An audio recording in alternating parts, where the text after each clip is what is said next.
یا مشرقی رومیوں کا اہل کتاب ہونے کی وجہ سے نبی کریم صلی اللہ علیہ وآلہ وسلم کے دل میں ان کے لیے کوئی نرم گوشہ تھا۔ دوستو، حق و کفر کی جنگ کا آغاز تو اسی دن ہو گیا تھا جب آگ سے بنے ابلیس نے اللہ کے حکم کا انکار کرتے ہوئے تکبر میں چور ہو کر مٹی سے بنے آدم کو سجدہ کرنے سے انکار کیا تھا۔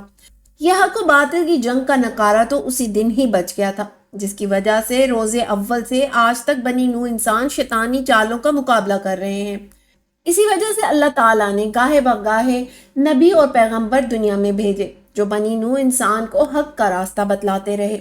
پھر حضرت آدم علیہ السلام سے لے کر نبی اکرم مصطفیٰ صلی اللہ علیہ وآلہ وسلم تک تمام انبیاء کرام نے انسانوں تک اللہ کا پیغام پہنچایا، کہیں محبت سے پہنچایا تو کہیں حق و باطل کے معرکوں میں حق غالب ہوا۔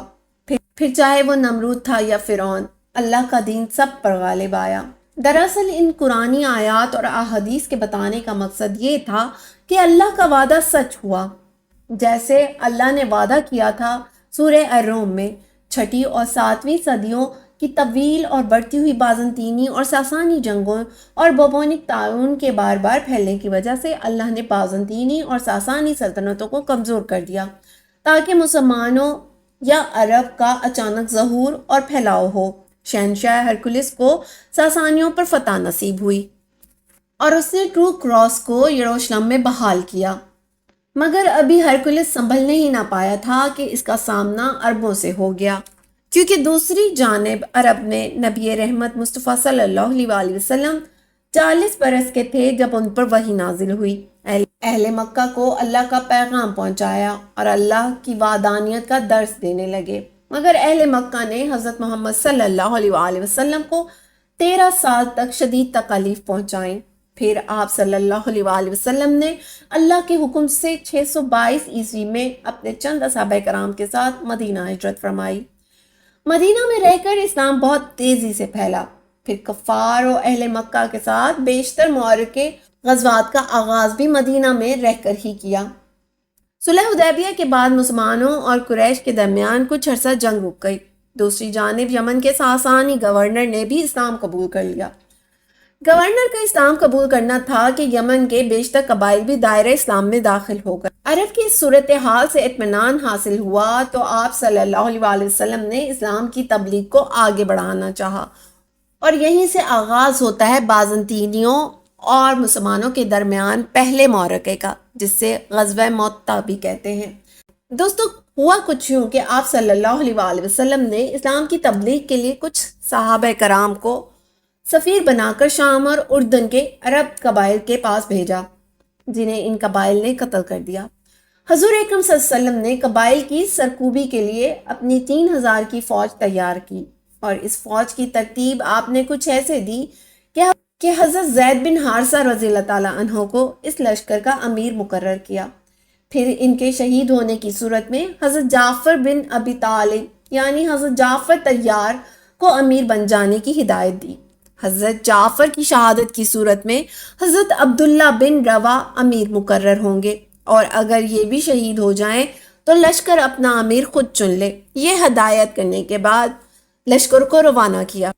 دوسری جانب ہرکل یا ہرکلس اپنی 1,00,000 رومی اور 1,00,000 عرب قبائل پر مشتمل فوج لے کر موطا کے مقام پر پہنچا۔ اس معرکے کو غزوہ موطا بھی کہتے ہیں، کیونکہ یہ جنگ موطا کے مقام پر لڑی گئی تھی۔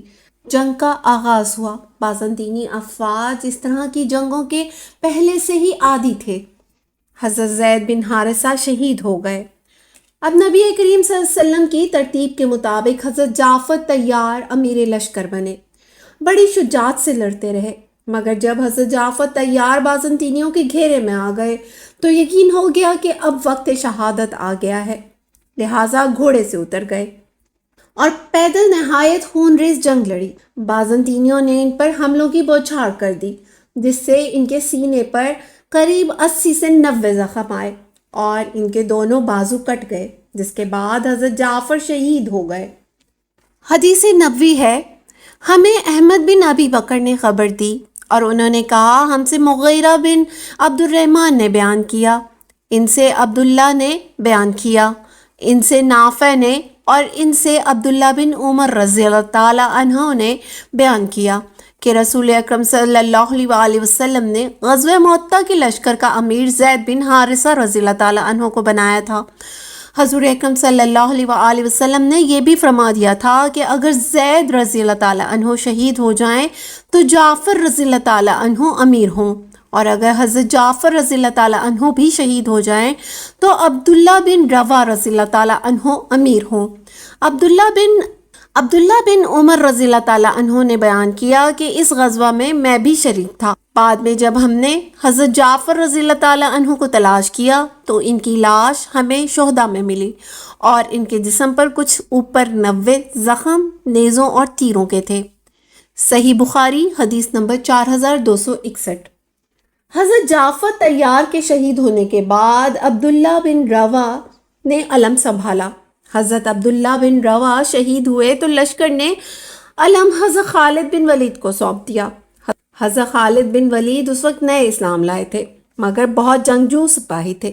صحیح بخاری 4265 کے مطابق ہم سے ابو نعیم نے بیان کیا، کہا ہم سے سفیان بن عینہ نے بیان کیا، ان سے اسماعیل بن ابی خالد نے، ان سے قیس بن ابی حازم نے بیان کیا کہ میں نے خالد بن ولید رضی اللہ تعالیٰ عنہ سے سنا، انہوں نے بیان کیا کہ غزوہ معطہ میں میرے ہاتھ 9 تلواریں ٹوٹی تھیں، صرف ایک یمن کا بنا ہوا چوڑے پھل کا تیغہ باقی رہ گیا تھا۔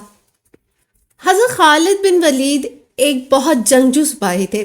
انہوں نے اپنے ایک گروہ کو پہاڑ کی اوٹ میں بھیج دیا کہ صبح ہو تو نئے جھنڈوں کے ساتھ گرد اڑاتے ہوئے پیچھے سے اسلامی فوج میں شامل ہوں۔ اس تدبیر سے بازنطینیوں کو لگا کہ مدینہ سے نیا لشکر مدد کے لیے آیا ہے، جس کی وجہ سے مشرقی رومی افواج پیچھے ہٹ گئی اور جنگ رک گئی۔ صحیح بخاری کی حدیث نمبر 4262 کے مطابق ہم سے احمد بن واقد نے بیان کیا، کہا ہم سے حماد بن زید نے بیان کیا، ان سے ایوب سختیانی نے، ان سے حمید بن حلال نے، اور ان سے حضرت انس بن مالک رضی اللہ تعالیٰ عنہ نے بیان کیا کہ رسول اکرم مصطفیٰ صلی اللہ علیہ وسلم نے زید، جعفر اور عبداللہ بن روا رضی اللہ تعالیٰ عنہم کی شہادت کی خبر اس وقت صحابہ کرام کو دے دی تھی جب ابھی ان کے متعلق کوئی خبر نہیں آئی تھی۔ آپ فرماتے جا رہے تھے کہ اب زید رضی اللہ تعالیٰ عنہ جھنڈا اٹھائے ہوئے ہیں، اب وہ شہید کر دیے گئے، اب جعفر رضی اللہ تعالیٰ عنہ نے جھنڈا اٹھا لیا ہے، وہ بھی شہید کر دیے گئے، اب ابن رواح رضی اللہ تعالیٰ عنہ نے جھنڈا اٹھا لیا، وہ بھی شہید کر دیے گئے۔ حضرت مصطفیٰ صلی اللہ علیہ وسلم کی آنکھوں سے آنسو جاری تھے۔ آخر اللہ کی تلواروں میں سے ایک تلوار خالد بن ولید رضی اللہ تعالیٰ عنہ نے جھنڈا اپنے ہاتھ میں لے لیا اور اللہ نے ان کے ہاتھ پر فتح عنایت فرمائی۔ عربوں اور مشرقی رومیوں کے درمیان دوسرا معرکہ غزوہ تبوک تھا۔ غزوہ تبوک کو جیش الاسرہ بھی کہا جاتا ہے، جس کے معنی تنگ دستی کا لشکر ہے، کیونکہ یہ غزوہ سخت قحط کے دنوں میں ہوا۔ یہ غزوہ 630 عیسوی میں ہوا تھا۔ تبوک مدینہ اور شام کے درمیان ایک مقام ہے جو مدینہ سے 14 منزل دور ہے۔ بعض مورخین کے مطابق تبوک ایک قلعہ کا نام ہے، جبکہ بعض کے مطابق تبوک ایک چشمے کا نام ہے۔ جنگ معطہ میں شکست کے بعد قیصر روم یعنی ہرکلس نے مسلمانوں کو شکست دینے کے لیے شام کی سرحد کے قریب فوجی تیاریاں شروع کر دیں۔ اس نے اپنے ماتحت غسانی اور دوسرے عرب قبائل کی افواج بھی جمع کی۔ حضور اکرم مصطفیٰ صلی اللہ علیہ وسلم اس کی ان فوجی تیاریوں سے بے خبر نہ رہ سکے، چنانچہ آپ صلی اللہ علیہ وسلم نے اپنے 30,000 مجاہدین، جن میں سے 10,000 سوار شامل تھے، کو لے کر شام کی سرحد پر پہنچے۔ وہاں پہنچ کر معلوم ہوا کہ قیصر روم نے ان کے مقابلے میں آنے کی بجائے اپنی افواج وہاں سے ہٹا لی اور ان کا کوئی نام و نشان نہ تھا۔ بازنطینیوں کی تاریخ میں اس جنگ کا تذکرہ نہیں ملتا۔ جنگ اجنادین، مسلمان بگولے کی طرح اٹھے اور آندھی کی طرح پورے عرب پر چھا گئے۔ مسلمان جدھر گئے لوگوں کو متاثر کرتے چلے گئے۔ 632 عیسوی میں نبی کریم مصطفیٰ صلی اللہ علیہ وسلم کی وفات کے بعد خلیفہ اول حضرت ابوبکر صدیق رضی اللہ تعالیٰ عنہ کے دور خلافت میں پورے جزیرہ نما عرب پر مسلمانوں کی ایک طاقتور مسلم ریاست کا استحکام ہوا۔ یہ وہ دور تھا جب مسلمانوں کا رخ بلاد شام کی طرف تھا۔ جو سلطنت روم کا مضبوط گڑھ تھا، اور کیسر روم ہرکولس یہ نہ چاہتا تھا کہ مسلمان اس سرزمین پر ایک بھی قدم رکھیں، مگر 13 ہجری یعنی 30 جولائی 634 عیسوی میں جنگ یرموک سے 2 سال قبل مشرقی رومیوں یعنی بازنطینیوں اور مسلمانوں کے درمیان حق و باطل کا یہ معرکہ اجنادین کے مقام پر لڑا گیا۔ 634 عیسوی کے اوائل سے ہی اسلامی فوج کے کئی لشکر عرب کے مختلف علاقوں میں جہاد میں مصروف تھے۔ حضرت مصنع بن حارث ایران میں، حضرت خالد بن ولید عراق میں، حضرت ابو عبیدہ بن جرہ وادی اسد کے مشرقی علاقے میں، حضرت شرجیل بن حسنہ وادی اردن میں، حضرت یزید بن ابو سفیان جنوبی فلسطین میں، اور حضرت عمرو بن العاص مغربی فلسطین میں جہاد میں مصروف تھے۔ مسلمان لشکر کی کم تعداد ہونے کے باوجود مسلمان رومیوں کو پسپا کرنے میں کامیاب ہو رہے تھے۔ اسی وجہ سے کیسر روم نے مسلمانوں کو سبق سکھانے کے لیے ایک شاندار لشکر تیار کیا، اور اس نے مسلمانوں کو شکست دینے کے لیے خطرناک منصوبہ بنایا۔ خلیفہ اول حضرت ابو بکر صدیق رضی اللہ تعالیٰ عنہ کیسر روم کے منصوبے کو بھانپ چکے تھے اور جانتے تھے کہ مدینہ سے کوئی بھی امداد اتنی جلدی اجنادین میں موجود اسلامی لشکر کی مدد کے لیے نہیں پہنچ سکتی۔ لہٰذا انہوں نے حضرت خالد بن ولید کو عراق میں حکم بھیجا کہ وہ فوراً شام میں اسلامی فوج کی سپہ سالاری سنبھالیں۔ اجنادین کی جنگ میں حضرت ابو عبیدہ رضی اللہ تعالیٰ عنہ، حضرت عبد الرحمن، حضرت شرجیل بن حسنہ، حضرت معاذ بن جبل، حضرت سعید بن عامر، حضرت عمرو بن العاص جیسے جلیل القدر صحابہ موجود تھے۔ حضرت خالد بن ولید نے بازنطینیوں کا زور توڑنے کے لیے انفرادی لڑائی میں 2 رومی سرداروں کو قتل کیا۔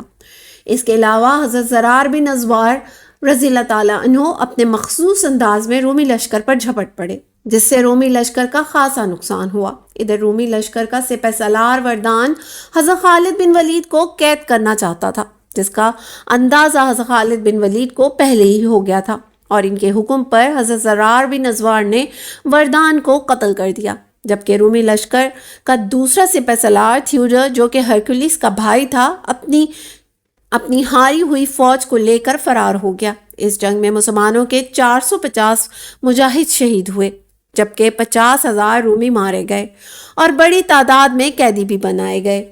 رومیوں کا چھوڑا ہوا بے شمار اسلحہ اور سامان رست مسلمانوں کو آئندہ جنگوں میں کام آیا۔ جنگ یرموک مسلمانوں کے لیے ایک تاریخی حیثیت رکھتی ہے۔ یہ 6 دنوں کی فیصلہ کن جنگ 15 اگست سے 20 اگست 636 عیسوی تک لڑی گئی۔ 15 سے 20 اگست دنیا بھر کے مسلمانوں کے لیے بہت اہمیت کا حامل ہے۔ 20 اگست کا دن بہت ہی اہم اور فیصلہ کن تھا۔ اس دن کی جرت اور شجاعت کی تاریخ میں مثال نہیں ملتی، کیونکہ اس فتح کے بعد مزید فتوحات حاصل کرنا اور اسلامی سلطنت کو وسیع سے وسیع تر کرنا بہت آسان ہو گیا تھا۔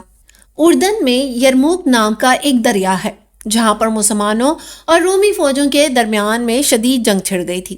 رومیوں نے چونکہ مسلمانوں کے ہاتھوں لگاتار شکستیں کھائی تھیں اور شامات سے ہٹنے کے لیے مجبور ہوئے تھے، اس لیے یہ اس کوشش میں لگے ہوئے تھے کہ مسلمانوں کے خلاف ایک عظیم جنگ لڑ کر انتقام لیں، اور اس بار 8 لاکھ فوجی قوت کو اکٹھا کر کے اور ایک روایت کے مطابق 10 لاکھ نفوس پر مشتمل لشکر کو یرموک کے میدان میں مسلمانوں کے مد مقابل لا کھڑا کیا گیا۔ صف بستہ تھے عرب کے جوانان تیغ بند، تھی منتظر حنا کی عروس زمین شام۔ میدان یرموک میں سلطنت روم کے لشکر کی پچھلی طرف سے ایک شخص نکلتا ہوا نظر آیا، بظاہر جس کی حالت خراب لگ رہی تھی، لیکن اصل میں وہ مخبر تھا۔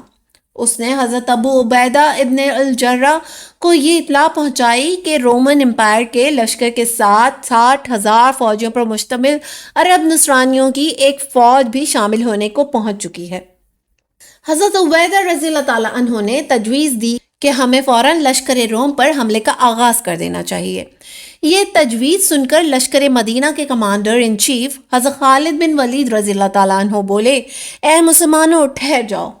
پھر حضرت خالد بن ولید رضی اللہ تعالیٰ عنہ نے اپنی فوج کے 30 سپاہی صف سے آگے بلائے اور کہا کہ میں خود ان 30 جنگجوؤں کے ساتھ اس 60,000 عرب نصرانی فوج کا مقابلہ کرنے کے لیے جاتا ہوں جو رومیوں کی قمق کے لیے آئی ہے۔ دیکھنا میں کس طرح ان کی ناک مٹی میں رگڑتا ہوں۔ یہ بات سن کر سارے مجاہد حیران رہ گئے اور سوچا کہ شاید حضرت خالد بن ولید رضی اللہ تعالیٰ عنہ کا یہ جملہ ہلکا پھلکا مذاق ہے۔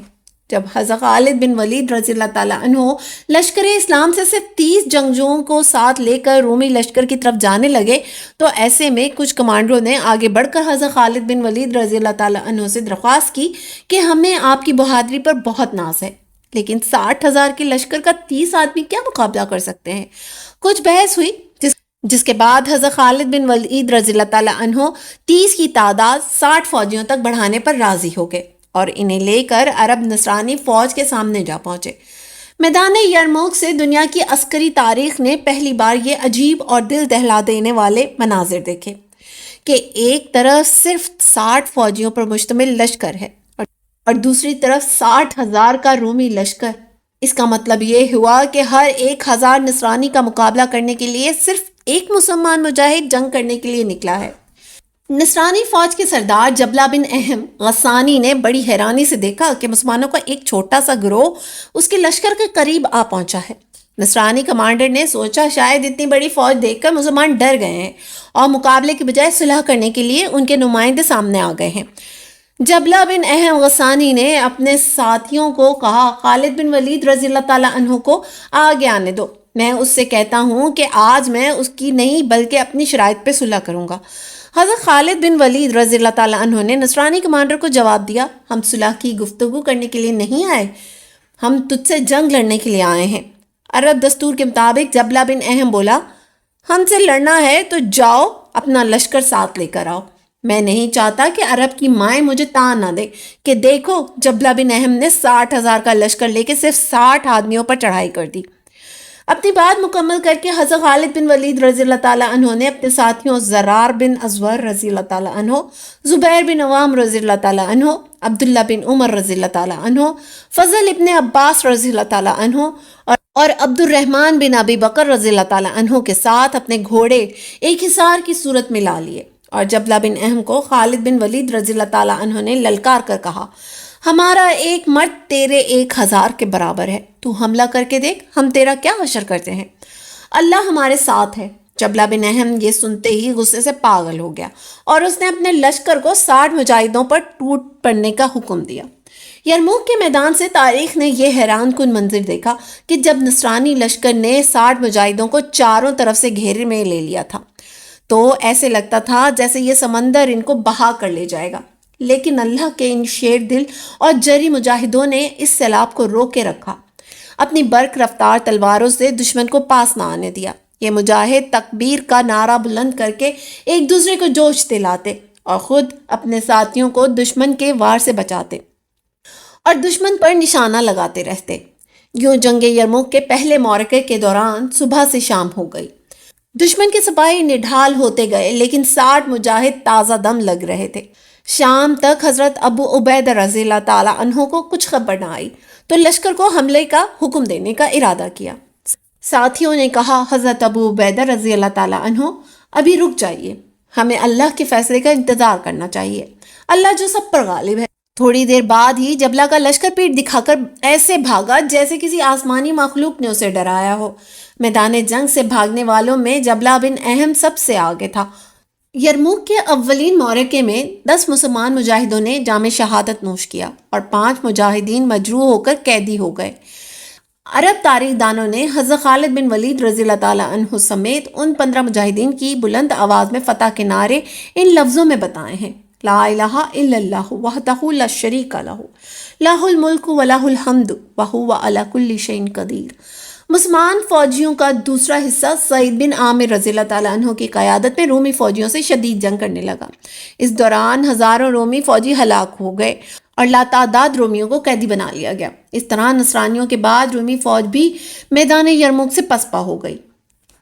رومن امپائر کی اس ذلت امیز پسپائی کی خبر شہنشاہ روم ہرکل کو انطاکیہ کے شہر میں پہنچائی گئی، جو وہاں بیٹھ کر اپنی فوج کی قیادت کر رہا تھا۔ ایسٹرن رومن امپائر کے شہنشاہ نے اس عظیم سے رومن امپائر کی عبرتناک پسپائی کی خبر حسرت اور سکتے کی حالت میں سنی۔ ہرکل تخت سے اٹھا اور اپنے گھوڑے کی طرف بڑھتے ہوئے یہ جملے ادا کیے، الوداع اے سرزمین شام، کیسی خوبصورت سرزمین دشمنوں کے حوالے ہو گئی۔ اس زمانے کی سرزمین شام موجودہ بہت سے ملکوں کا مجموعہ تھا اور اسے بلاد الشام کے نام سے پکارا جاتا تھا۔ ہرکل انطاکیہ شہر سے فرار ہو کر قسطنطنیہ یعنی استنبول چلا گیا، جہاں رومن امپائر کے اقتدار کا آخری سورج بھی غروب ہو رہا تھا۔ دوسری جانب مسلم مجاہدوں کے گھوڑوں کے ٹاپوں کی آواز مشرق و مغرب کی سلطنتوں کے کانوں سے ٹکرا رہی تھی۔ ملازگرٹ کی جنگ میں سلطان ایلپ ارسلان نے بازنطینی شہنشاہ رومانوس چہارم ڈیوجینس کو شکست سے دوچار کیا تھا۔ ڈیوجینس کی حکمرانی سے قبل کانسٹنٹین کے دور حکومت میں مشرقی سرحدوں پر کوئی توجہ نہ دی گئی، جس کی وجہ سے مشرقی بازنطینی علاقے سلجوقیوں کے زیر تسلط آ چکے تھے۔ لہٰذا ڈیوجینس نے 1068 عیسوی میں ایک زبردست فوجی مہم کا آغاز کیا۔ 1070 عیسوی تک رومانوس ڈیوجینس اور سلجوقوں کے درمیان کئی چھوٹے معرکے ہوئے، جن میں کبھی بازنطینیوں کو تو کبھی سلجوقوں کو شکست سے دوچار ہونا پڑا۔